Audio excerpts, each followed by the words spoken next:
Hey up everyone, I'm back again. Just wanted to do a quick benchmark video with the Xperia E1 to see how it handles gaming as well as the standard benchmarks for Android. So obviously this isn't a high-end device or anything, it's quite a media-core device. It's running dual core 1.2 GHz Snapdragon 200 with 512 megabytes of RAM and 4 gigs internal storage. So it's quite modest in terms of its specifications, but be interesting to see how it performs against the last generation of devices, as well as with a few games as well. I think a lot of manufacturers are coming out with quite low-end phones which don't really cost much now. Motorola just announced the Moto E, not E1, which has about similar specs as the E1, but has more RAM, a slightly bigger screen, and a better camera. So I think both devices are going to be comparable though, and it'll be interesting to see how they match up against each other. But yeah, let's have a go with some of these benchmarks then with the Xperia E1. First we just have a look at Antutu.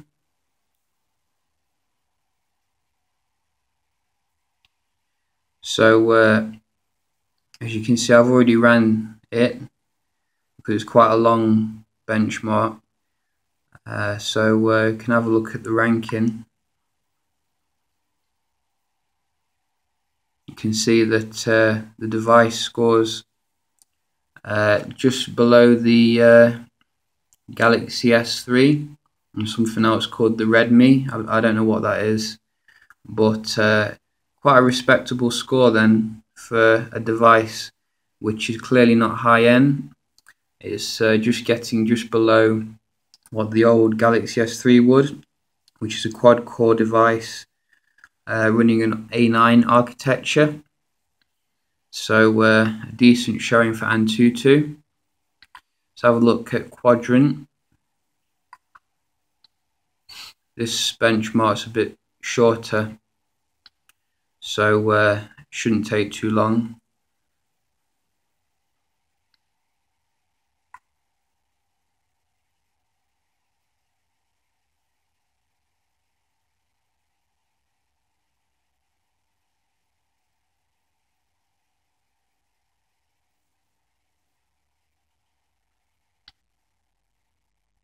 Seems to have quite decent frames per second on the 3D tests, which bodes well for gaming.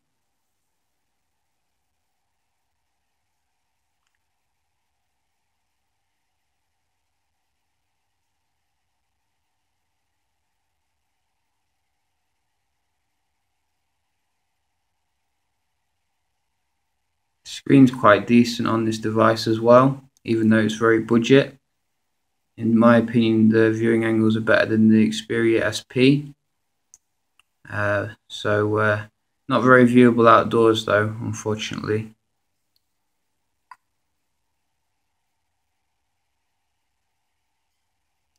So it's finished its benchmarking, and as you can see, it comes up near the top.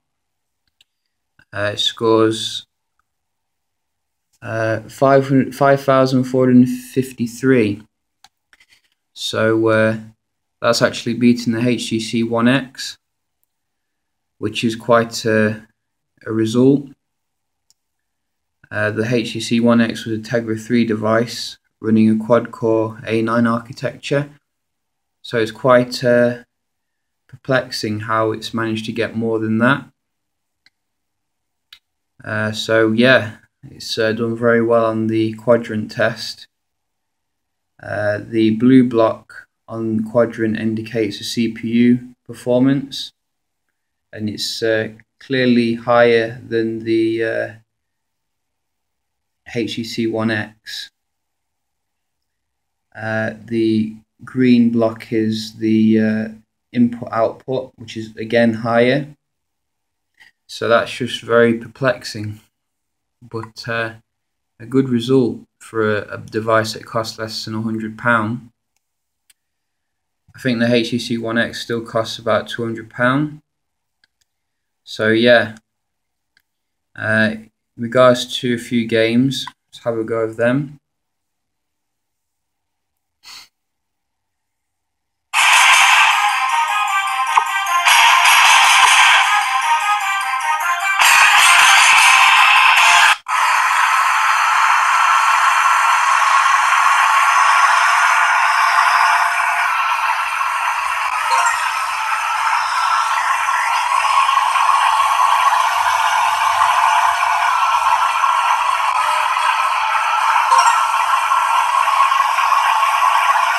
This seems to be quite smooth. Can't see no lag.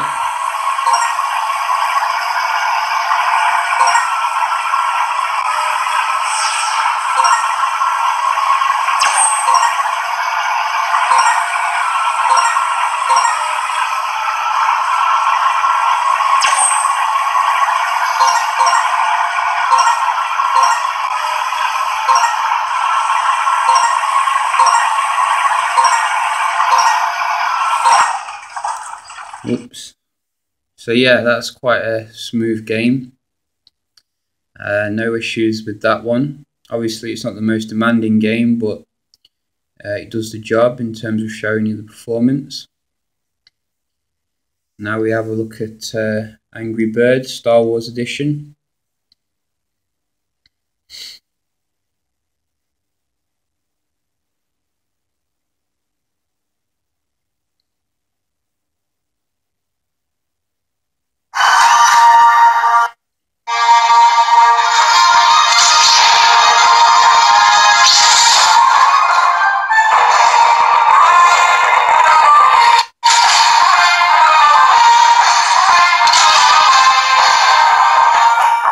Sound quality is very good. That's coming from the speaker, which is very loud.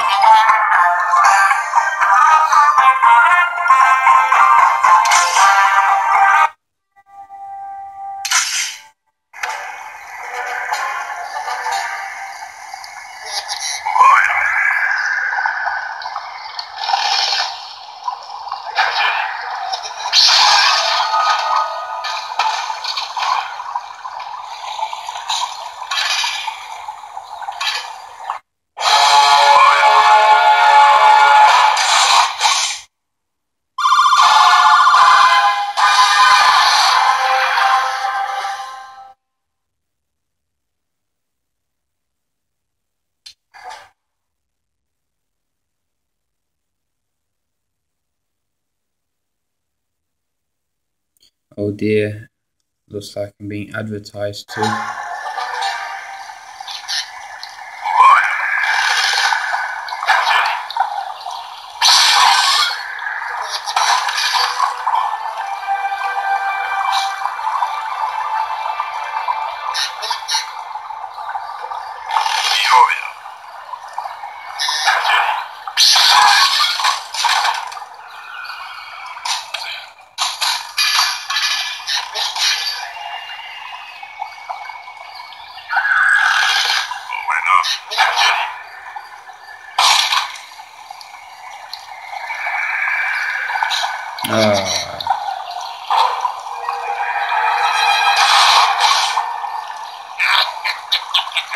Nah, never mind. No good at that game anyway. But yeah, handles it without any issues. So finally, a little bit of well, not first person, but fixed shooter, which is a bit more graphically demanding.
Oh dear, not good at this.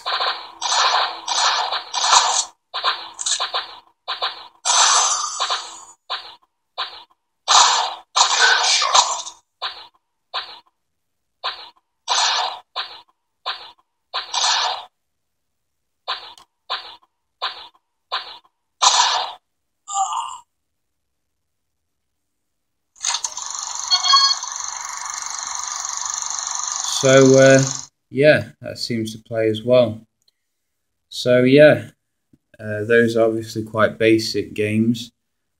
Compared to the more demanding games, then it might struggle. But I think if it's just to keep someone occupied on a long trip, it should be decent. And as you'll notice as well, the battery life is quite good as well. I've just been playing these games on it, and I think it's only declined a couple of percentage marks as the video has been running. So and that's without stamina mode or anything like that running. So I definitely recommend this as a backup device. It's got all the power you need for just a basic Android. And yeah, so if you like the video, please subscribe or like it, and I'll see you next time. Cheers.